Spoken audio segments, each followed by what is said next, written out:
On est avec Élie et Pascal et on va débuter, Pascal, avec, c'était le Québec Tattoo Show et ça se poursuit d'ailleurs. Oui, en fait, c'est la première édition d'une convention de tatoueurs qui se déroule du côté d'Expo Cité, ici à Québec. Moi, j'aime ça, les événements qui sortent un peu de l'ordinaire, où on découvre des choses.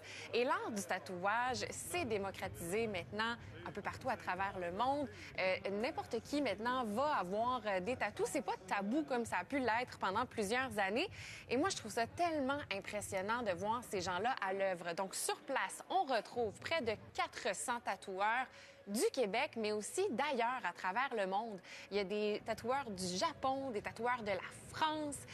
Vraiment, là, c'est très impressionnant de voir à quel point ces gens-là aussi ont tous des styles très différents. Et j'ai eu la chance de rencontrer les organisateurs de l'événement.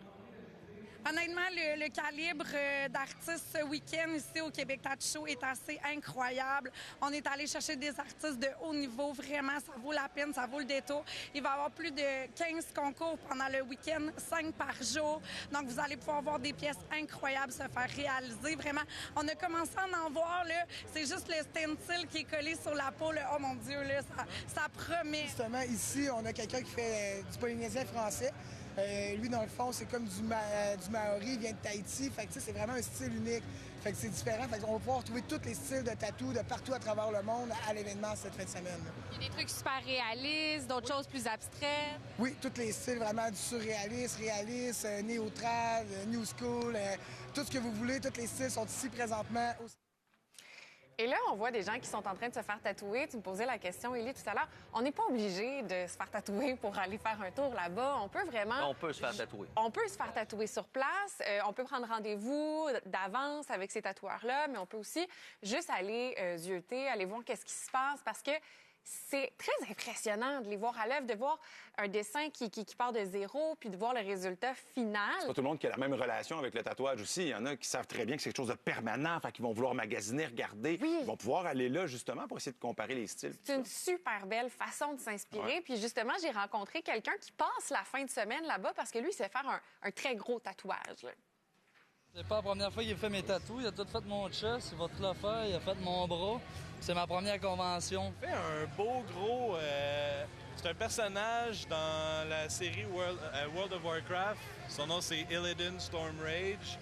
Puis écoute, on fait ça aujourd'hui. Demain, on y fait un autre personnage d'un autre jeu vidéo de la même série de l'autre côté de la jambe ici. Fait qu'on y fait toute la jambe sur 2 jours. Là.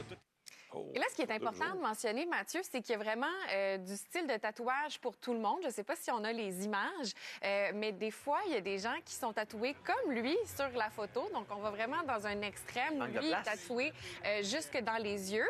Mais là, vous voyez, c'est moi sur la table. Je me suis fait faire un petit tatouage hier. Donc, vraiment, là... Pas de tatou dans les yeux?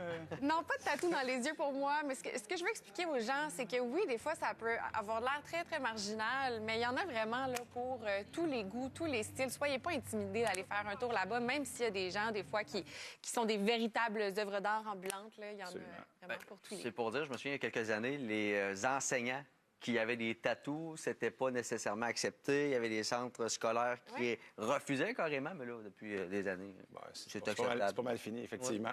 Ouais. Merci beaucoup pour la découverte, Pascal. Avec Élie, maintenant, on va parler de Shohei Ohtani, qui fait encore une fois la pluie et le beau temps. Là. Malgré le fait qu'il a seulement un bras cette saison, faut dire. Il a débuté la partie d'hier face aux Rays avec 39 buts volés, 39 coups de circuit. Hier, il a battu ces 2 marques.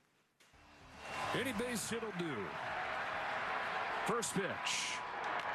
Fly ball, right center field. Series going back. He's at the track. He's at the wall.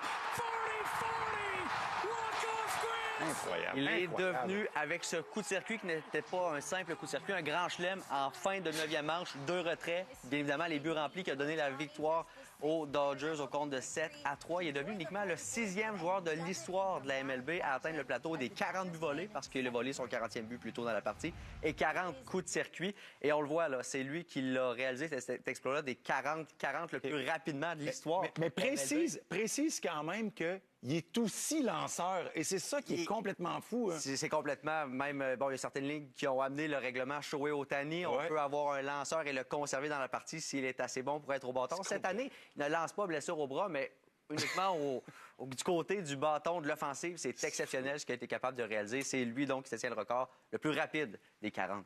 Parlant de rapide, il faut l'être pour frapper un coup de circuit à l'intérieur du terrain. Hein? Je vous parle de Pete Crow Armstrong, qui jouait hier à des Cubs de Chicago face aux Marlins. Vous voyez, c'est pas en accéléré, là. Des sentiers de façon exceptionnelle. On voit la fumée qui sort et il est sauf au marbre malgré le beau jeu. Circuit, un vrai de vrai, un circuit intérieur. Ça lui a pris uniquement 14 secondes et 8 centièmes faire le tour des buts. Mais lui, il a participé aux 100 mètres aux Olympiques. Ben, il pourrait, là. On regarde pas la balle, on file à toute allure. C'est complètement surréaliste qu'il a réalisé. C'est le temps le plus rapide pour faire le tour des buts depuis 2017, selon les statistiques.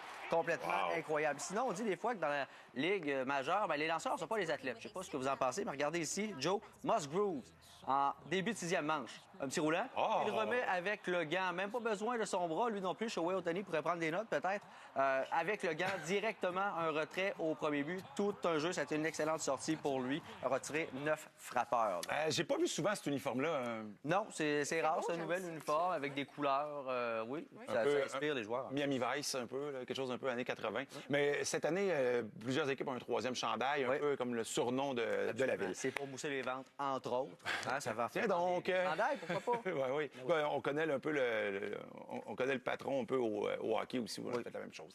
Parlons tennis maintenant. Yannick Sinner, rappelez-vous, on a appris plus tôt cette semaine qu'il avait été justement pris pour des drogues, des produits dopants. Par contre, il n'a pas eu de sanction en tant que tel. Ça a été dénoncé par certains joueurs. Mais là, il a dit hier justement qu'il était heureux que le tout soit derrière lui, terminé. Il a congédié certains membres de son équipe, entre autres son entraîneur personnel et un physiothérapeute, parce que selon lui, ce sont des produits qu'il s'était fait fournir, qu'il croyait être légal. Le US Open. Aux dernières nouvelles, c'était des produits qui étaient utilisés pour des massages thérapeutiques. Ouais, c'est la défense qu'on avait du côté de